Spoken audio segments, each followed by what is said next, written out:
capitalismo. Ideas económicas del capitalismo. Primero hay que recordar qué es el capitalismo. Como está aquí, es un sistema económico, ¿no? Donde la producción se destina a la venta, o sea, se venden productos para obtener ganancias. En el Capital, Sobre el Capital, Carlos Marx dice de que el capitalismo se presenta como un arsenal continuo y creciente de producción de mercancías. Todo lo que se produce para el mercado, para la venta, ¿no? Es uno de sus rasgos peculiares, la producción mercantil. La segunda característica es que los medios de producción recaen sobre la propiedad privada, o sea, son los burgueses y los capitalistas los que tienen pues las maquinarias, las herramientas, las fábricas, ¿no? Y la mayoría de las personas que son los obreros, no poseen, ¿no? Sino alquilan su trabajo y se les paga un salario. Eh, la característica principal sería la plusvalía. La plusvalía es pues el trabajo no remunerado al obrero, ¿no? Cuando surge el capitalismo, surge aproximadamente en el siglo XVI. Y como veremos a continuación, hay cosas que hay que tomar en cuenta. ¿Por qué? ¿Por qué surge el capitalismo? Sigamos con las principales características. Una de las principales características es que existe la propiedad privada sobre los medios de producción.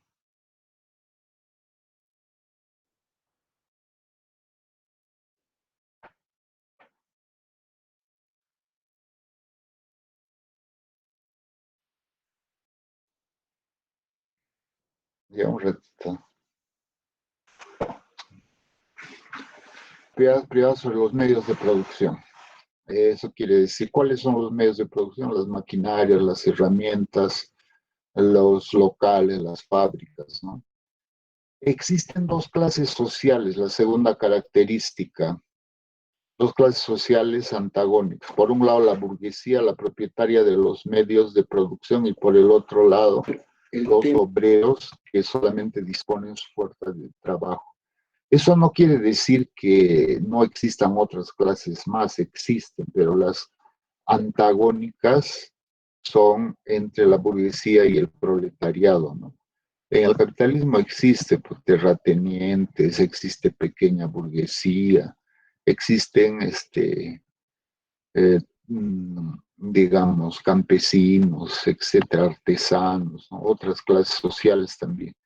Pero la clase antagónica se llama aquella cuya ganancia es a costa del empobrecimiento de la otra. Y en este caso, entonces, son la burguesía y el proletariado, ¿no? De la relación entre ambas es la tercera, o sea, la burguesía y el proletariado, es que se desarrolla el capital, surge el capital. Y quien va acumulando es el capitalista, ¿no? Las relaciones de explotación, de producción son de explotación. El burgués explota al proletario mediante la plusvalía. La forma de explotación es la plusvalía, que es el tiempo de trabajo no remunerado al obrero, ¿no? En el capitalismo existe la producción generalizada de mercancías, lo que se dijo al inicio, todo lo que se produce está destinado al mercado.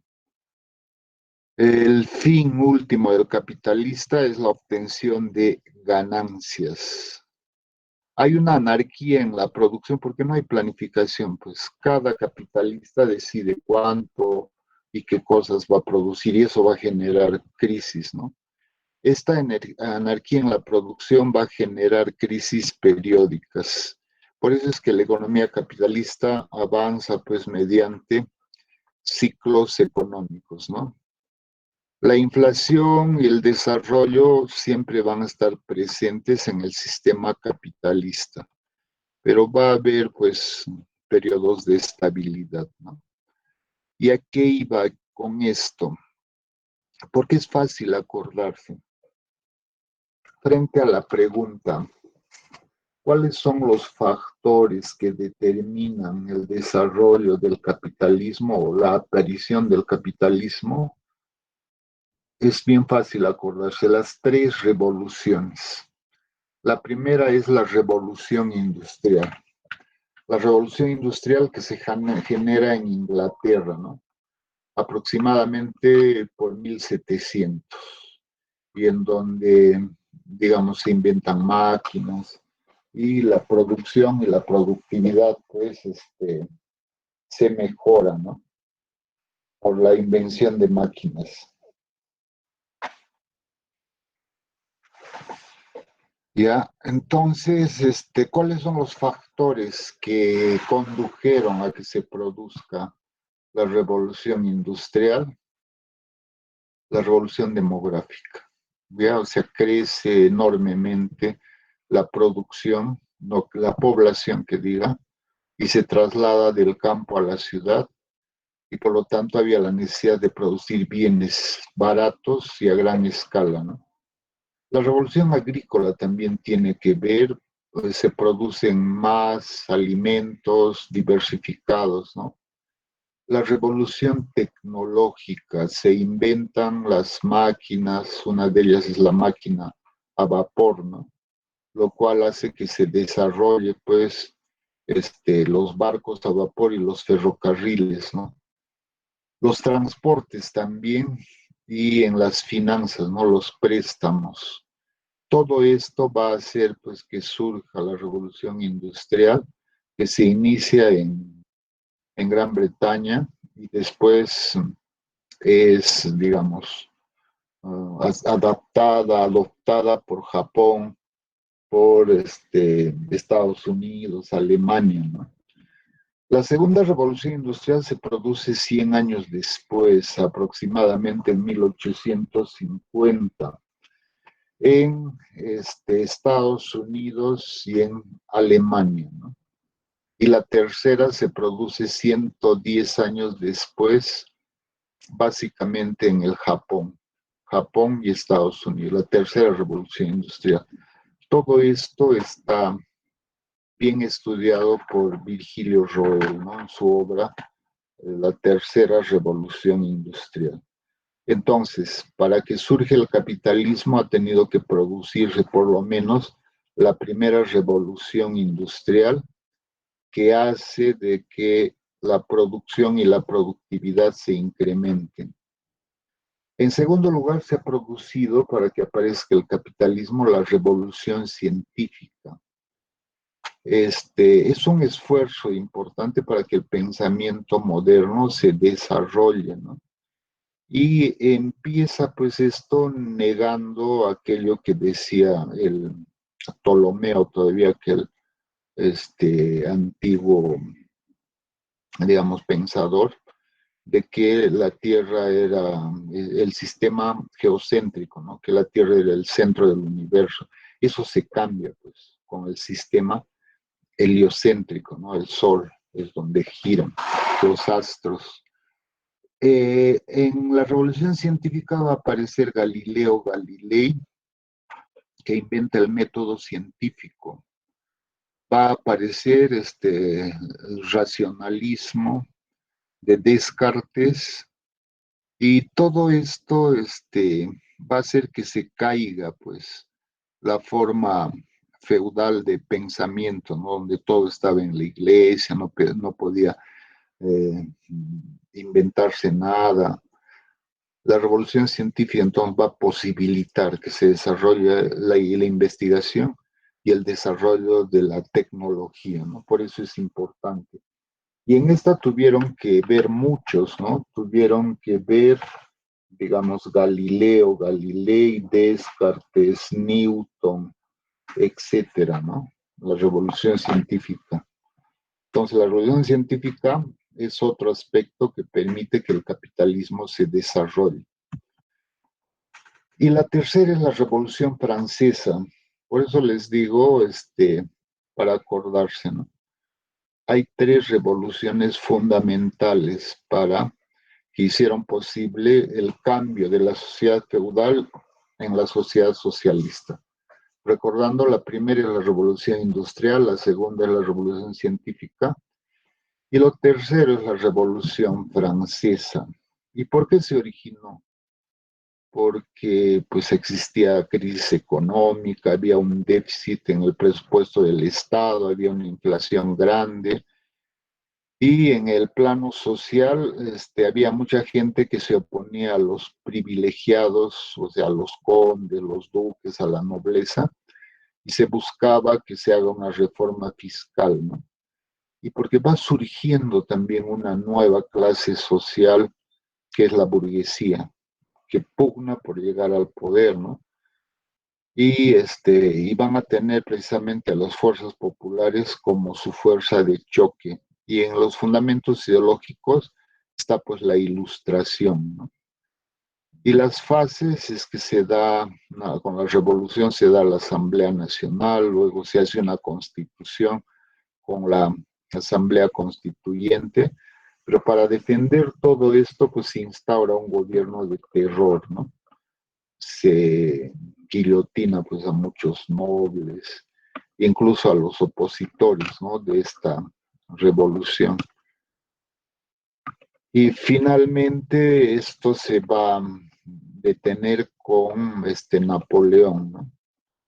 Eh, las consecuencias de esta revolución va a ser que todos se vuelven en la categoría de ciudadanos, ¿no? La igualdad. Pues. Desaparece el antiguo régimen, la monarquía, también hay una soberanía nacional, hay un desarrollo de las constituciones, desarrollo y respeto, ¿no? La burguesía toma el poder político y esas ideas se van a extender pues en Iberoamérica. Y básicamente estas van a dar lugar a las revoluciones de la independencia que se van a producir aquí, ¿no?, en América Latina. ¿Ya? Entonces, dicho esto, las características del capitalismo y las causas de su surgimiento, han aparecido corrientes que tratan de explicar la economía, ¿no? Y la primera de ellas, la primera idea económica que surge en el capitalismo es el mercantilismo. Pues. ¿Qué es el mercantilismo? El mercantilismo surge, digamos, en los inicios, aun cuando el capitalismo no se había dado en extensión, ¿no? Porque el mercantilismo surge, por decir, por 1600 y la revolución industrial por 1700, ¿no? El capitalismo se desarrolla más.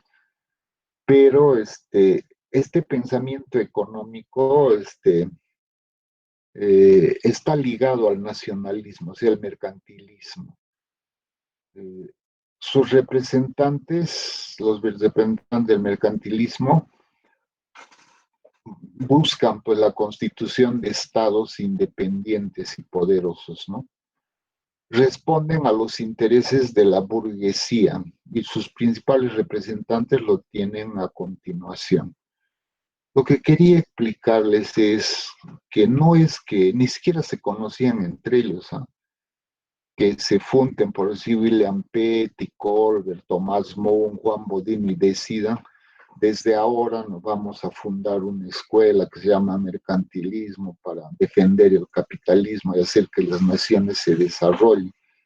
Nada de eso, sino cada uno fue proponiendo sus aportes, su forma de pensamiento, y son los autores pues, posteriores, los historiadores del pensamiento económico que los juntan, que los unen, ¿no? Y algunos incluso no están de acuerdo con estas uniones, porque dicen que, por ejemplo, a Petty había que considerarlo ya como un clásico, o sea, junto con Adam Smith, etcétera, porque aportó bastantes cosas hacia la economía. Y como saben ustedes, William Petty era médico, pues, ¿no? Es el precursor de la econometría, ¿no? Él es el que introduce, pues, el método matemático a la economía. Dice que el método de la economía es la matemática y el problema fundamental es cómo homogenizar variables, el problema fundamental de la economía. Por eso se le considera como precursor de la econometría, ¿no? Y él considera que la riqueza de un país está en el comercio exterior, se debe activar el comercio exterior. Lo deseable es que un país exporte más e importe menos para obtener saldos favorables en su balanza comercial, ¿no? Él está de acuerdo con el colonialismo también, que los países exploten a otros, los países desarrollados, ¿no? Y con la utilización del trabajo infantil, ¿no? Es una cosa que se le critica también. Segundo representante es Jean-Baptiste Colbert. Colbert fue aquel ministro francés que gobernó casi durante 20 años y está retratada en la época de los mosqueteros, ¿no? De los tres mosqueteros, la novela que escribiera, creo que es Alejandro Dumas, ¿no? O Alejandro Dumas, sí. Y él fue partidario del colonialismo. Colbert decía que los países deberían tener sus colonias, donde aprovisionarse materias primas y a quién venderles sus productos. Y lo importante de él es, había que ganar prestigio, en este caso a Francia, mejorando la calidad de los bienes, ¿no? Algo así como ha hecho en Francia, signifique productos de buena calidad y a precios baratos y eso le vaya ganando mercados en el exterior, ¿no?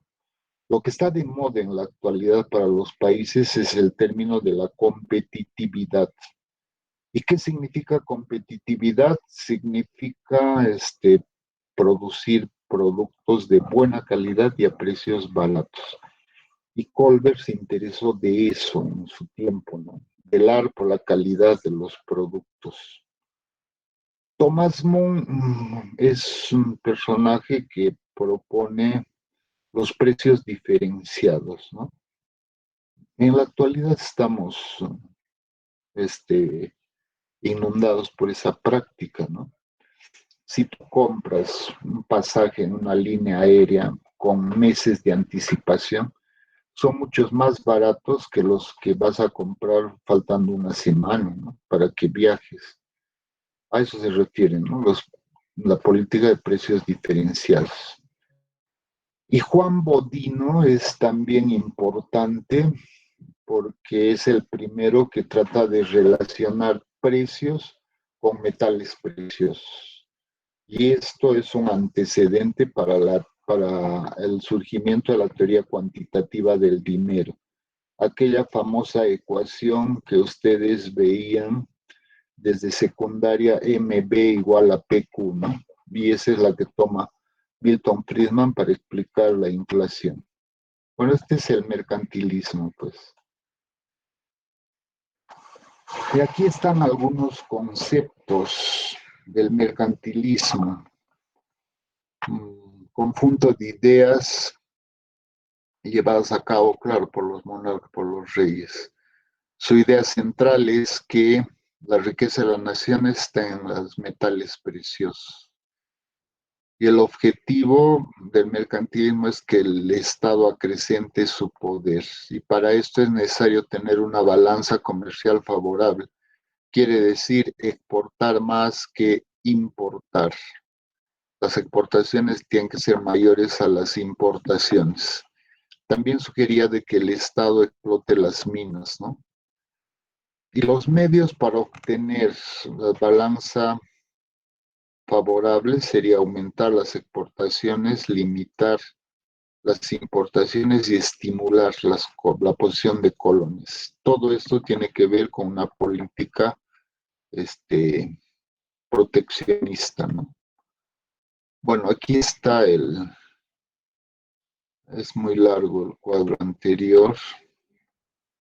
De repente vamos a volver a eso, pero esto es más importante, ¿no? ¿Cuáles son los antecedentes? El mercantilismo no viene pues abruptamente de un momento a otro, ¿no? Sino ya habían escuelas que se iban formando antes de su aparición. Y una de ellas es el cameralismo en Alemania, cuyos representantes son Becker y von Giusti, ¿no? Cameralismo viene de cámara. El, Resulta que una especie de diputados y senadores veían pues la manera de que el Estado recomendaba, ¿no? Que el Estado debería participar en la economía, en el caso de Alemania, para integrarlos, para unir a los reinos y para reconstruirlos a estos, digamos, estados que estaban devastados por la guerra, ¿no? ¿Qué es lo que plantean? Intervención del Estado en la economía para reconstruir los territorios devastados por la guerra. Esa es su idea central, ¿no? Colbertismo, en caso de Francia, lo que hemos hablado ya, ¿no? Propone la calidad, velar por la calidad de los productos franceses, con el fin de ganarse mercados a nivel internacional. Y el arbitrismo en España, aquí está mal escrito, el arbitrismo, quienes plantean esto es Moncada, Martínez, ¿no? El Estado debe, lo que sugieren es de que el Estado debe ser árbitro entre los problemas que se presentan entre los agentes económicos, ¿no? Y debe arbitrar para que no se generen conflictos.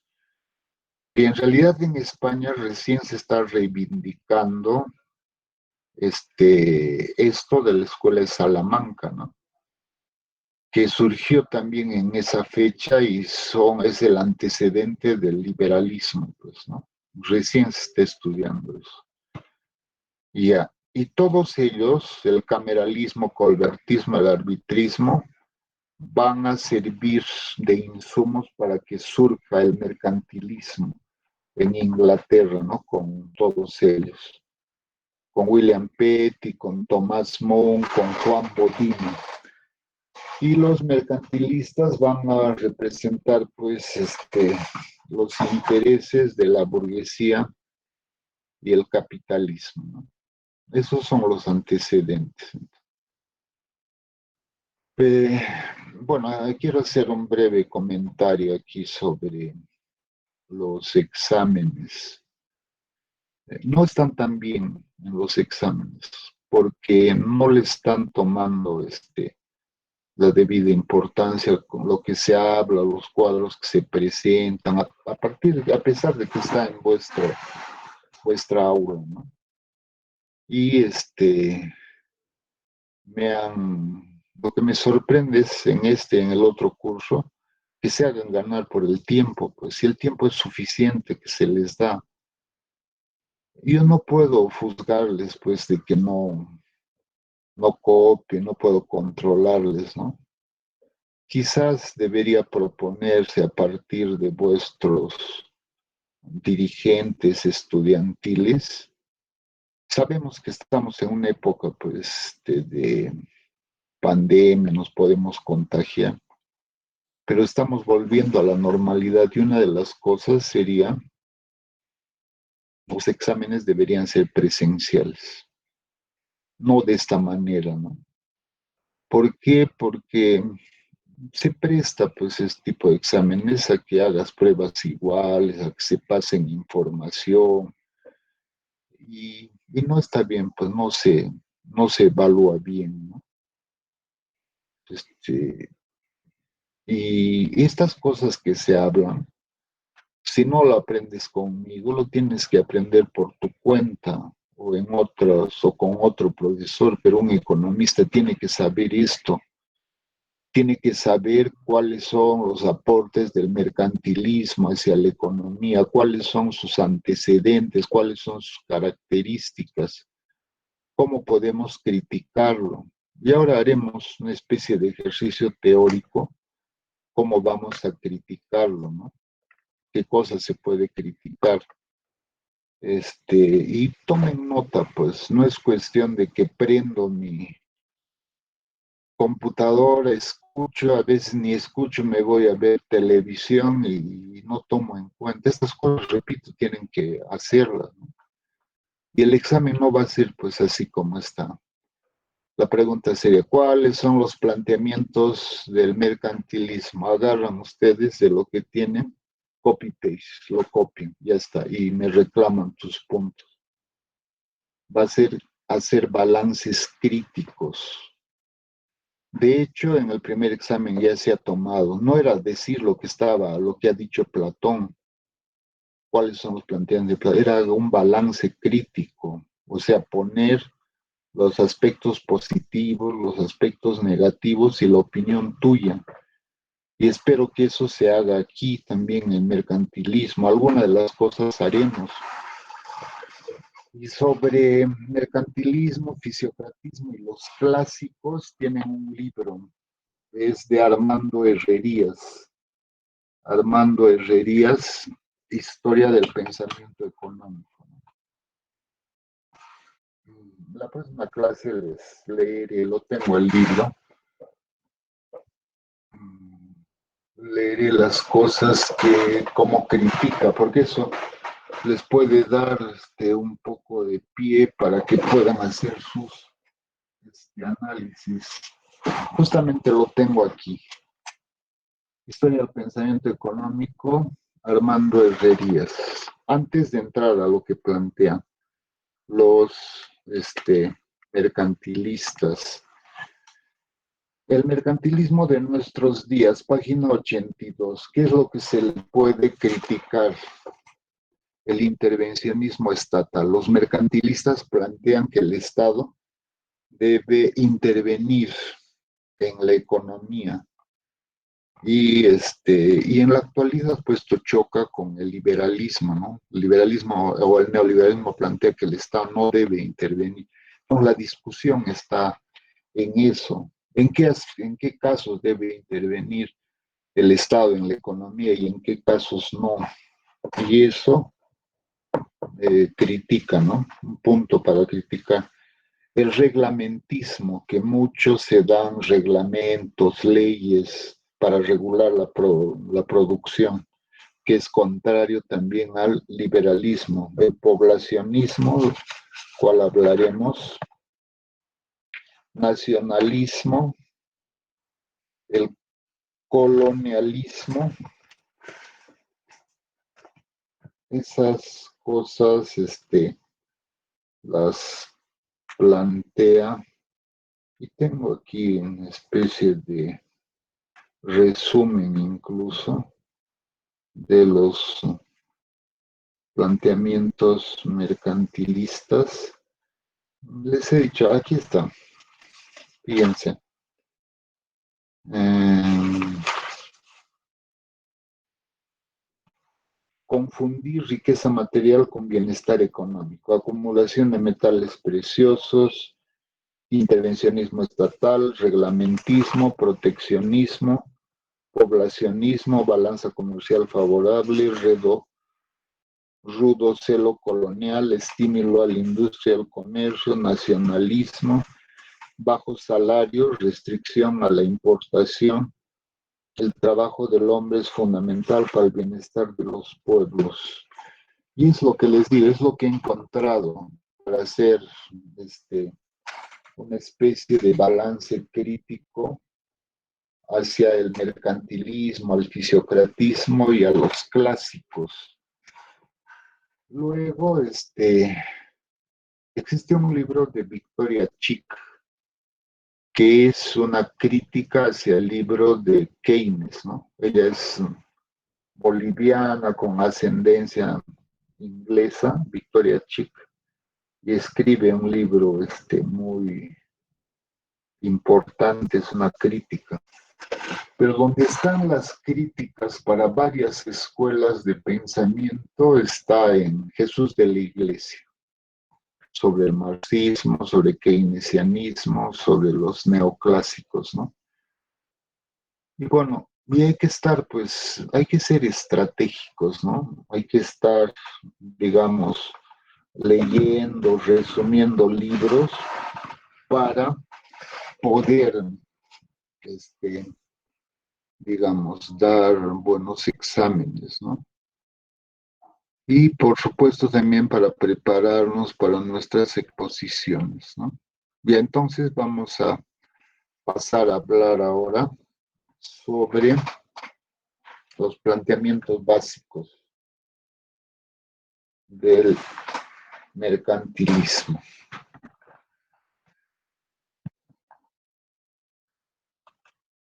A ver si es para ver que estén, porque me ha pasado ya varias veces que estaba hablando y se corta el sistema y estoy hablando por gusto, ¿no? Ya, esos son sus planteamientos. Quiero indicar al respecto bienestar, progreso, bienestar, progreso, es sinónimo a desarrollo. El término de desarrollo y crecimiento económico fue inventado en 1940 por Schumpeter, por algunos keynesianos también. Pero en todo caso, con esos términos de bienestar, progreso, creían del desarrollo, no hablaban. Entonces, podríamos decir que el desarrollo de una nación, según los mercantilistas, de que depende de la mayor cantidad de metales preciosos. O sea, un país es más desarrollado si tiene más oro, más plata, más piedras preciosas, ¿no? Lo que es criticable, pues, el metalismo. ¿Por qué? Porque si fuera así, entonces el país más rico del mundo sería Sudáfrica, de Mandela, ¿no? Que tiene el 40% de las reservas de oro. Y sin embargo, Sudáfrica no es un país desarrollado. Igualmente, los países africanos son productoras de piedras preciosas y son países atrasados. Entonces, el desarrollo de un país no está pues en eso, ¿no? Está en otras cosas, digamos, en tecnología, en, básicamente en eso, en generación de tecnología, ¿no? Como es el caso de Japón, China. En segundo lugar, del incremento de la población. Y esto también es discutible, ¿no?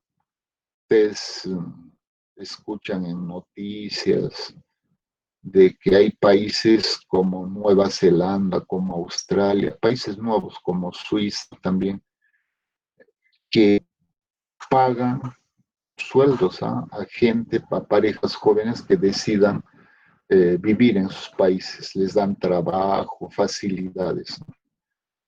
Pero hay países como es el caso de la India y como es el caso de la China, donde más bien hay un control poblacional.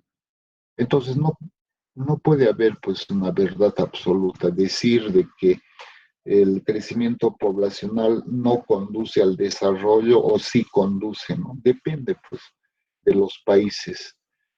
En esa época, recuerden esto, era una etapa de transición del feudalismo hacia el capitalismo. La mayor parte de la gente vivía en el campo y pocos en la ciudad. Se necesitaba gente que vive en la ciudad. ¿Para qué? Para trabajar en las industrias. ¿Y para qué? Para comprar los bienes que produzcan esas industrias. Y por lo tanto era necesario que la población crezca, sí. Y además vivíamos en una época donde se daban pues pandemias como la actual, ¿no? 25 años antes de que llegaran los españoles a América, en Europa los 2/3 de la población había muerto por la peste negra, ¿no? Y entonces era necesario para que la economía crezca, que la población crezca, sí. Y en la actualidad es conveniente que crezca la población peruana para que tengamos desarrollo. Eso está entre comillas, ¿no? No hay que tomar al pie de la letra, porque muchas veces las madres, las familias que tienen más hijos son familias pobres y no se trata de traer pobres al mundo, ¿no? Sin posibilidades de desarrollarse. Entonces, más bien tiene que haber un control poblacional en esos casos, ¿no? Como les digo, es pues un poco ambivalente, no tiene una respuesta única, tajante, sino depende, ¿no? Y eso y está para la crítica, vayan formando esa crítica. Donde no puede haber discusión es esto, la industria. Toda nación para desarrollarse depende de la industria. Tiene que, digamos, la industria es una actividad secundaria, ¿no? Donde se transforman los bienes. No estás vendiendo pues, materias primas, sino es materias primas, las has transformado con la industria y eso ya estás vendiendo. Y eso se llama en el Perú las exportaciones no tradicionales, ¿no? Y entonces, ¿es conveniente hacer eso para el desarrollo? Sí. El desarrollo de todos los países va a depender básicamente de su capacidad de poder transformar los bienes y exportarlos, ¿no? En el Perú, cuando hablaremos de desarrollo, cuando estemos en la capacidad de producir automóviles, como lo hace Corea. Los Kia, la marca Kia es de Corea, cuando estemos de Corea del Sur, ¿no? Cuando estemos en la capacidad de producir teléfonos celulares, los Nokia. Los Nokia son de Corea y cuando tengamos la capacidad de producir artículos de línea banca, artefactos, ¿no? LG es de Corea también. Entonces, nuestro desarrollo va a depender de eso, sí, pues eso ya no se discute, ¿no? Para lo cual, lo que recomiendan los mercantilistas es que el Estado debería proteger a la industria y al comercio. En ese momento se presentaban como actividades inseguras. Y esto en la actualidad es discutible, ¿no? Los liberales dicen que no, pues que no se debería proteger. Hernando de Soto le llama a esto mercantilismo, la economía mercantil, el hecho de que los gobiernos protegieran a la industria nacional, ¿no? En el caso de Velasco Alvarado, pues había una industria que producía artefactos que era Morabeco, ¿no? Producía los televisores Telenfunken, producía refrigeradoras. Para favorecer a esas industrias se le ponía impuestos altos a lo que venía del exterior. Estabas creando una industria ineficiente, ¿no? Hay que someterla a la competencia, a las fuerzas del mercado. Es otro tema en el cual se pueden detener para poder estar criticando, ¿no? El proteccionismo. Es conveniente proteger la industria y el comercio o dejar que existan industrias eficientes cuando se sometan a la competencia exterior. Un tema de discusión, ¿no? Activar el comercio internacional también. O sea, no poner tantas trabas, no aranceles, restricciones, sino que se desarrolle. Parece que allí también tienen razón. Participar en la economía, el Estado debería participar en la economía y con todo ello se lograría pues una nación rica, un Estado fuerte y que posibilite, ¿no?, el crecimiento de la inversión y la producción. Bueno, estos planteamientos están desarrollados a continuación. Eso lo hemos puesto en forma de cuadro, pero esto de aquí está puesto en forma literal y se puede seguir hablando de lo mismo. ¿Qué dicen los mercantilistas? El desarrollo de una nación depende del incremento de metales preciosos. Esto hemos dicho que se puede criticar, del incremento de la población también y del incremento del comercio exterior. Lo del comercio exterior creo que tienen razón, ¿no? Ahora, un país para desarrollarse tiene que industrializarse y pensar en el comercio. Esa es la globalización. Pues. En segundo lugar, eh, para los mercantilistas, la riqueza es el indicador de la prosperidad o decadencia de las naciones. La riqueza se refiere al potencial productivo, ¿no?, que es aquel conjunto máximo de bienes que un país puede producir dados sus recursos y situación respecto al exterior. Si trazamos y hacemos una especie de frontera de posibilidades de producción, cuando hay crecimiento en la frontera de posibilidades de producción está la producción óptima, pues todos los recursos están ocupados, pero cuando hay crecimiento, cuando nos desplazamos hacia la derecha, ¿no? Los mercantilistas recomiendan a los gobiernos, que es una especie de política económica, ¿no?, que se debe activar al máximo el comercio exterior. ¿Ya?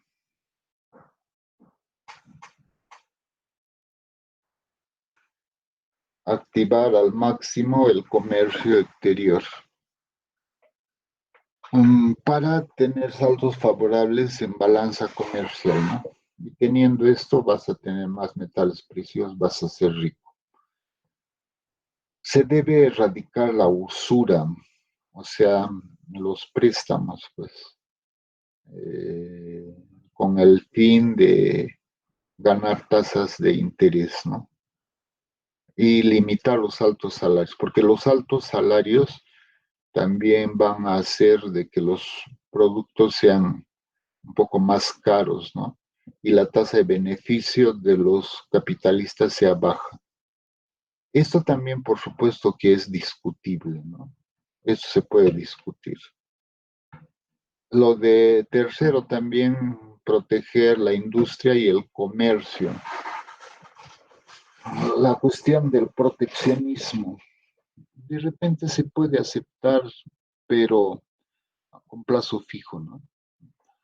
Proteger por momentos hasta fortalecer la industria y después someterla a la competencia.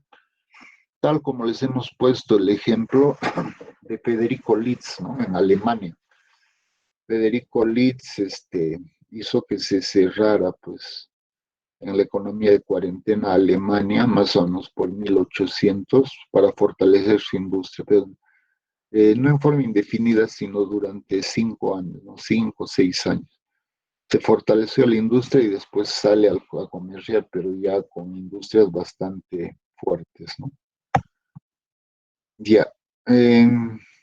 A partir del punto 4, ponemos el pensamiento de, en este caso, de los mercantilistas en forma de funciones de producción.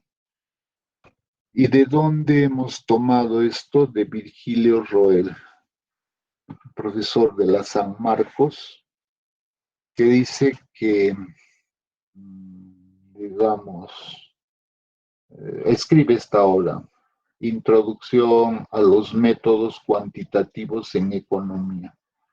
Introducción. Y esto es lo que ustedes van a hacer en econometría, pues funciones de producción, ¿no? El ingreso nacional, según los mercantilistas, ¿es función de qué? De la producción física en un año y del saldo del comercio exterior, X menos M. Entonces, para que crezca el ingreso nacional debe crecer la producción física y debemos tener saldos favorables en el comercio exterior. Es un pensamiento que está, digamos, resumido en esta función, es el pensamiento mercantilista.